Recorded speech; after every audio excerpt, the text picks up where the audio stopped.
The 401k or 403b is an amazing tool, but most are doing it wrong, or at least have something that they can change very easily to net them an extra $70,000, $80,000, or even $100,000 over the life of their investing account. This video is going to not only inform you of the mistake that you might be making, but also give you some step-by-step insight to how to do your own research within your own account. I did all the things that I talk about in this video, and my retirement account is vastly outperforming my peers by almost double over the last 3 years. My name's Nolan Gobea, my students call me Professor G, and I made this channel to make investing simplified. So let's simplify that 401k or 403b. The first mistake on this list is one that I had to list first, and it's probably not one that you're struggling with because you decided to watch this video on how to even do your 401k, but it has to be said because statistically there's a lot of people that are making this mistake, and that mistake is to just not take the company's 401k match.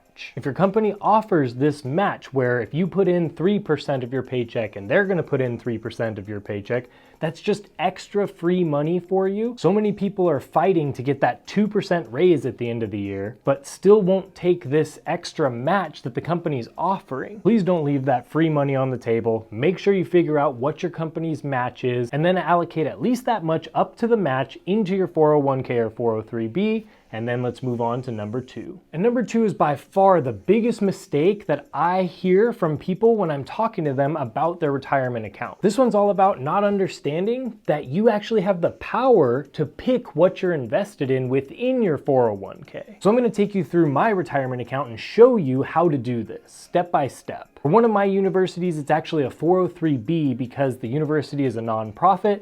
Basically, a 403b or 401k, they're basically the exact same thing for all intents and purposes. When I go to my account through Guidestone, I click on Retirement/Investments, and then I find a tab that says Account Rebalance.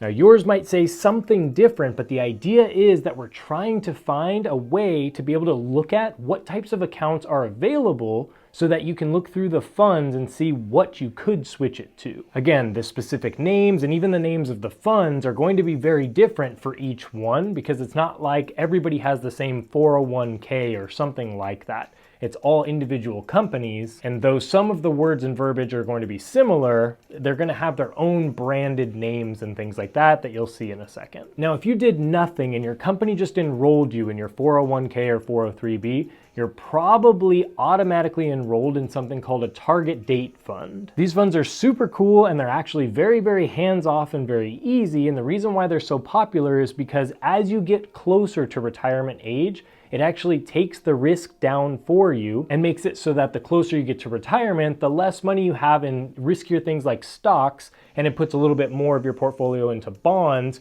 which statistically and traditionally has been the best route to make sure that you're as safe as possible when you have the money and you need the money at retirement age. Every 5 or 10 years, it just rebalances on its own. You don't have to do anything. You just allocate a portion of your paycheck every single month and you're good to go. One of the cons of this types of fund, though, is that the returns overall are going to be a little bit lower than some of these other funds that I'm going to show you.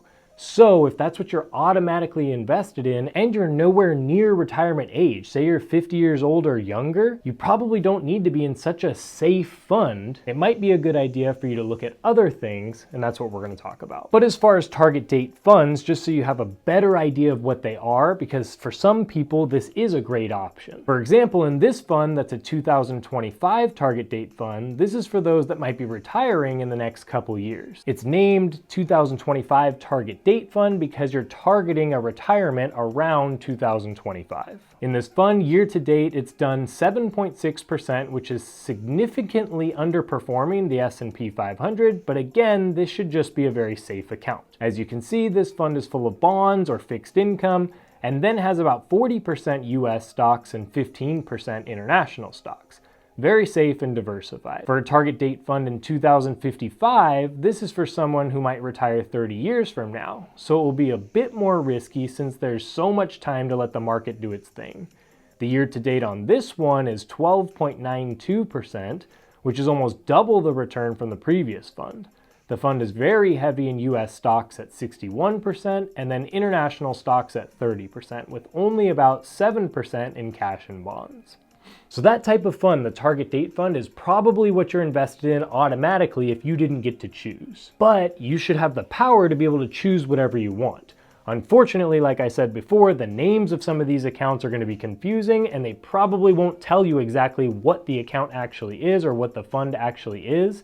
So you have to do a little bit of digging to figure that out. First, you have to figure out what you want. Do you want it to be US equity or stock, something like the S&P 500, or do you want to have some international exposure in there? Do you want to hold mostly bonds or fixed income type safe accounts? Some even have alternative asset type accounts like real estate. For me on this channel, you know that I love certain specific index funds, and specifically I love the S&P 500, especially for retirement. So for this account at this university, I have 100% of my retirement income going towards the S&P 500. So for Guidestone, their account is actually called Guidestone Equity Index. You first want to look at the description of the fund, and right away it tells you that this tracks the S&P 500. Then you want to do some digging to make sure. So look at the asset allocation, which shows here that the bulk of this fund is in US stocks. Good. Then look at the holdings, which should be almost exactly that of VU or the S&P 500. Then you can even go deeper and look at the beta to its benchmark, and when it says what it says here at 1.0, that means that it's exactly that of the index it tracks. Remember that from the funds from before, those target date funds, the best year-to-date one was 12.92%, which is actually a pretty good return. But notice here that this fund is at an amazing 18.44% for the year. So all this to say that you do have the power to choose what you're actually invested in within your 401k or 403b.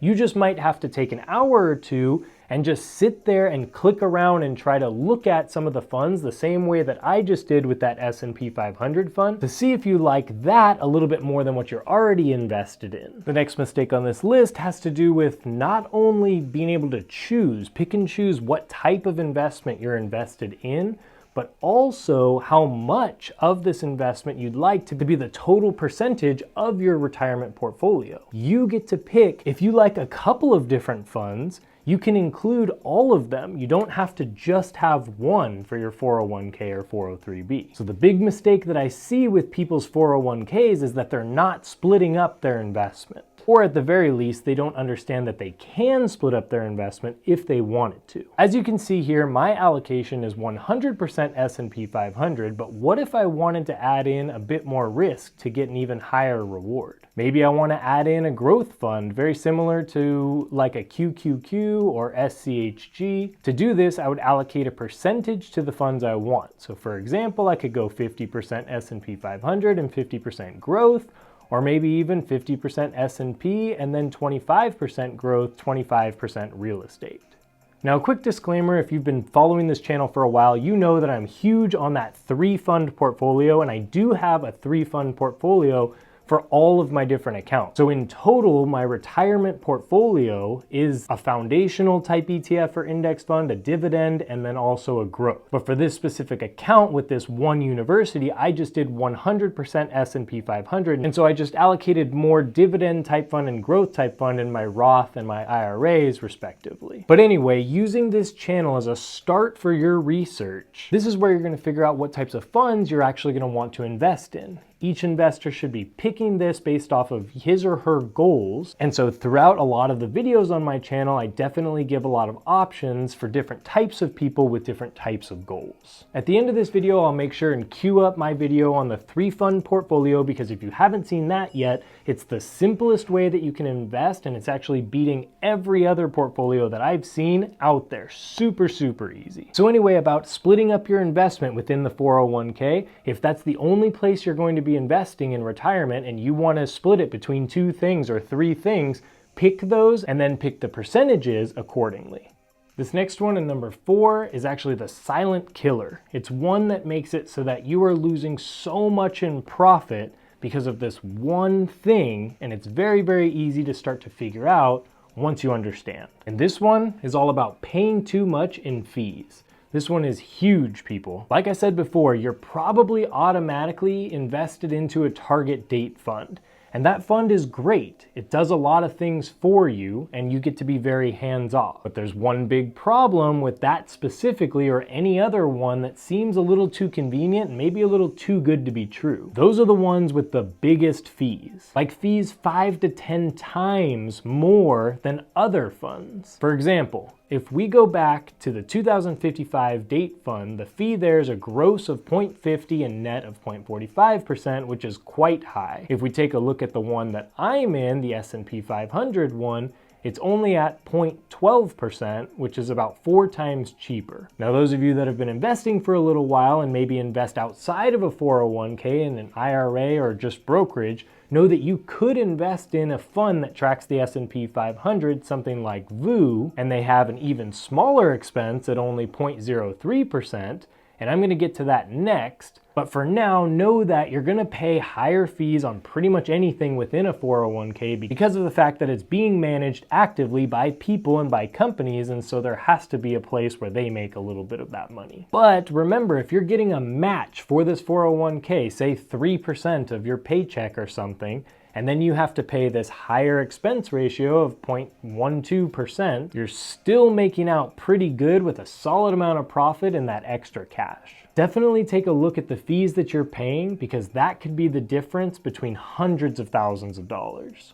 Number 5 on my list is actually one that's just good for personal finance in general, and it's more so for those of you that have 1 through 4 pretty much all set. Should be doing all of those 4 first, and then you should start worrying about this 5th one. And this mistake that I see people make is that they're allocating too much money towards their 401k, rather than just investing in an IRA or a Roth IRA. In an IRA, which is an individual retirement account, you are the one most likely managing your money. You're the one that's clicking buy and figuring out which types of ETFs or mutual funds or whatever that you're putting within that retirement account. So you don't have something automatically doing it for you, and so for that reason, you're gonna have a lot less fees. And just real quick, it seems like I'm putting a lot of emphasis on these fees, and these fees are very, very low at like 0.5%. That seems like such a low percentage, but remember, it's not just a fee on the profit, it's a fee on everything that you have within that account. So at first, if you have $5,000, that's not a crazy number, but say closer to retirement age or even in retirement age,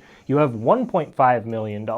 0.5% of that is much, much higher, and that's something that could be substantial down the road. So even like the example before, and what I'm invested in within my 403b, which is something that just tracks the S&P 500. It's exactly the same thing as VOO, which tracks the S&P 500. But that Guidestone account was 0.12% of a fee, whereas VOO is only 0.03% of a fee, which is 4 times cheaper. In a couple videos, I've explained the steps which will be best for you to get started in investing, and it always starts with making sure that you take the match for the 401k, but stopping at the match, not putting much more into the 401k, then doing a couple other steps, and then if there's money left over, then you can start putting more money allocating towards that 401k. If you're gonna choose to do this option and open an IRA or a Roth IRA, you just need to make sure and be honest with yourself. Ask yourself if you're going to be disciplined enough to be able to do this, because you have to manually do it, and a 401k just takes it out of your paycheck every month and just does it for you. Most won't open an IRA because it's complicated, but as I talked about before, this could save you hundreds of thousands of dollars in fees. For exactly what to invest in, I simplified it like crazy in this 3-fund portfolio that's been confirmed to be the absolute best on the planet. And if you're more of a beginner, or you just want to make sure that you're on the right track to investing in the best order possible, watch this video here, and that'll explain exactly how you should invest and when to get on to the next step.